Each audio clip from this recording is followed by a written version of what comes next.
The key verses are verses 18 and 19. Now it shall come to pass, it shall come about when he, that is the king, sits on the throne of his kingdom, he shall write for himself a copy of this law on a scroll in the presence of the Levitical priests.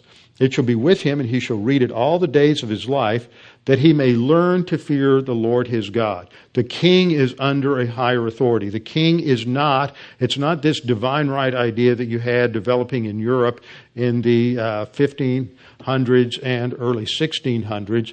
The king is under the law and under God. And this was seen in the fact that every king in Israel had to be anointed by the prophet who was God's representative. So the king is not an autonomous authority. The government is not autonomous. It operates under the authority of God. And this was an idea that was understood and developed by the Puritans in the 17th century in England. And a very famous and influential book entitled Lex Rex was written by Samuel Rutherford. And the title means that the law is king. Not that the king is not the law is king, and the king serves under the law. Samuel Rutherford was a Scottish Presbyterian theologian, and it was Scottish Presbyterian ideas to a large degree that influenced the thinking in the American colonies. There was this huge migration of Scots-Irish Presbyterians that came. First they were in Scotland, then for a while they were in Ireland, then they migrated to North America of course in the 1600s and 1700s, but there was an enormous wave that came in the middle period of the 1700s. And that had a tremendous impact. Many of them went into the South, spread across the South, and just had a phenomenal impact on Southern culture. So the influence of these ideas is that law is over the king. Now in 1 Samuel 8, we have our next key passage as a warning from God on the abuse of power that can come from a king. This happens when Israel finally gets to a point where they have rejected God as the king. They no longer want theocracy as originally set up by the Mosaic covenant, and they want to have a king like all the other nations.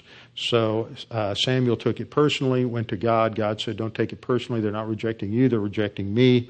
And so I want you to go tell the people what they're going to get when they get centralized government. Verse 11 states, this will be the procedure of the king who will reign over you. He will take your sons and place them for himself in his chariots among his horsemen, and they will run before his chariots. He will appoint for himself commanders of thousands and of 50s, and some to do his plowing and to reap his harvest and to make his weapons of war and equipment for his chariots. He's going to build a bureaucracy. He's going to build a large government. And what is going to run the government? The government is not productive. People of industry are out farming and agriculture. They're the ones who are productive. They're producing the wealth in the culture, not the government. The government is just sort of sucks the wealth out of those who are industrious, which is what this is pointing out. And the larger government grows, then the more of a demand it puts on people. So one of the issues is, how big is government going to get under this particular president? And it is predicted on the basis of all of his plans that under Obama, the government would see its largest economic expansion, the largest expansion of government ever in the history of the United States. And this is extremely dangerous, and the larger government gets, the less freedom and liberty that people have. And so this is dangerous. Now, it's still going to grow under McCain, because that has been the direction the government has gone. I think many conservatives were extremely chagrined and disappointed and angry with the current president because of the way he allowed government to grow under his administration. And we thought we were going to get somebody who would go for limited government, and we got just the opposite. So I have very little hope and confidence in either one of them in this area, but at least theoretically, we know that McCain is not nearly as bad as Obama. Verses 13 through 15 continue to talk about how all of this is going to expand in these particular verses. I'm not going to go through all of them, but it just talks about how this becomes such an overwhelming burden to the people when the government expands. So what we see in summary, what the responsibilities of government are biblically are very limited. They're designed to promote righteousness. So the government is to protect people from criminality, protect people from injustice, those who would abuse the system and abuse others, and to protect the state from outside enemies. So that means they have to provide for national defense, and they have to understand the nature of the enemies that are around us. And this is, to me, this is one of the major issues that we're facing today.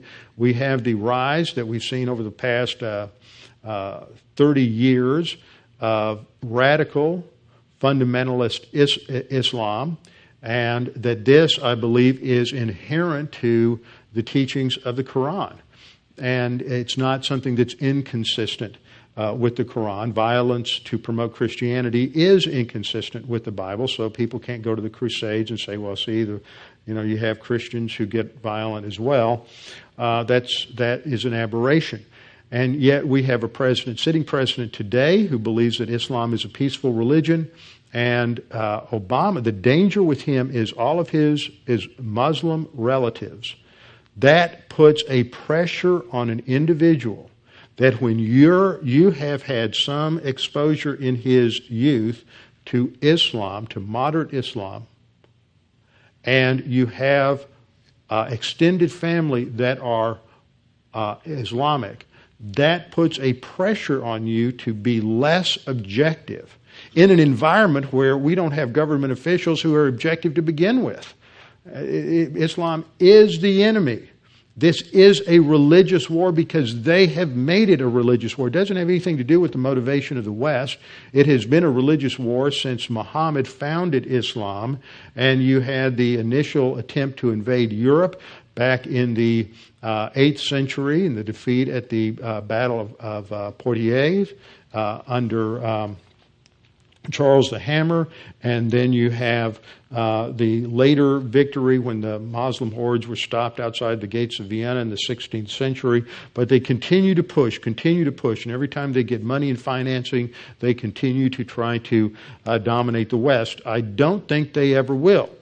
That's my opinion, simply because of the prophecies related to Noah's sons. But we have to have a man who has objectivity, who understands the issues to promote a solid national defense. John Adams made the point that national defense is one of the cardinal duties of a statesman. One of the cardinal duties of a statesman. So we have to have men who can think honestly and objectively about the nation. Now, a question that arises when we talk about this, and we talk about the fact that the government's supposed to promote righteousness. Well, righteousness is a value.